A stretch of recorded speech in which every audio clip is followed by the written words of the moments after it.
Hey everyone, thanks for stopping by to the Final Cut. I appreciate it quite a bit. And today we're looking at a very unusual indie film that is covering the topic of grief in a unique way. We're talking about Panda Barrett. It's directed and written by Evan Kidd. And here, Elliott Benham plays the character of Camus Leonardo.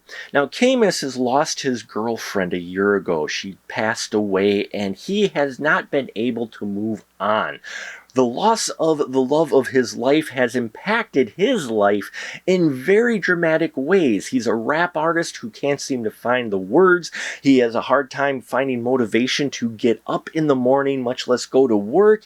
I mean, he is very lost in trying to find purpose in anything to continue on living while still wallowing in this grief. And it doesn't help that he's being followed around by a panda that only he can see, who is reminding him at every turn of what he lost.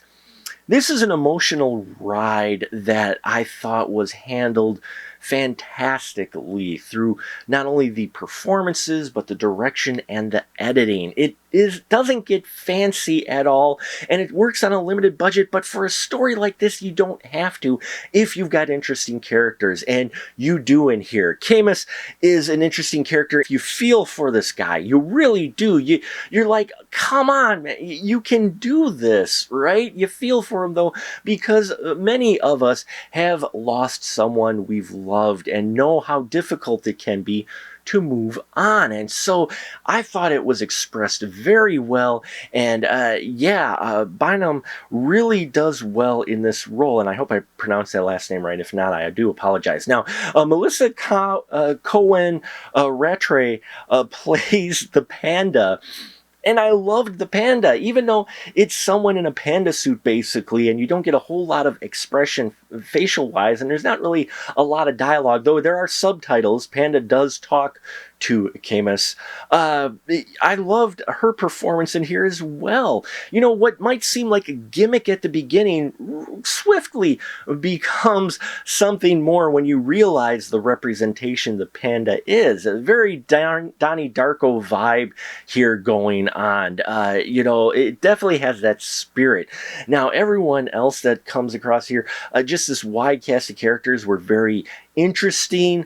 They all kind of presented different facets and different advice for Camus. A couple of my favorite scenes are actually near the end, where he meets the farmer, played by Eric Hartley, and wow.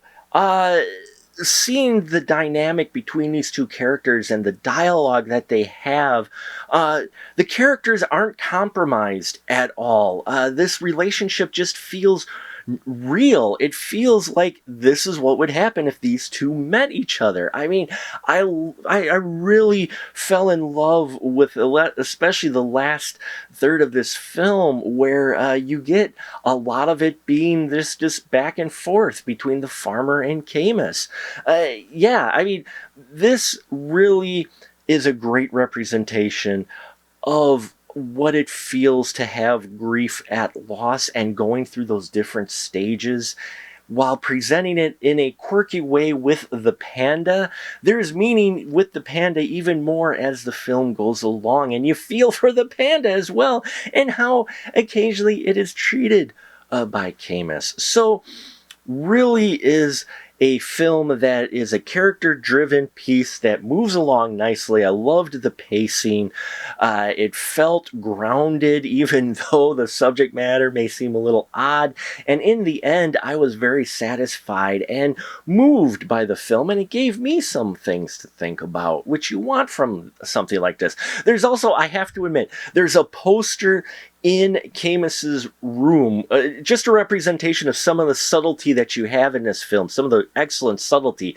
In this room, he has this poster with a phrase on it that's very fitting, and okay, maybe that's not quite so subtle, but it's in the background, but it's in the shot a few times, and it makes sense. And I loved when you have that representation in here, those little bits added to a film like that, and they're in here. So Yeah, check it out, folks. If you're looking for a film that deals with the subject of grief in a unique way, check out Panda Barrett. It's got a strong cast, interesting script, and very well directed, along with some great cinematography.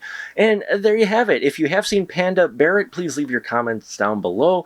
I'd love to hear your thoughts on it. Check out our Patreon, hit subscribe, bells and whistles, and all that here on YouTube. It is because of all of you out there I do this. I thank you for your support in the 15 years of continuing here on YouTube. And until next time, remember, keep that ticket stub.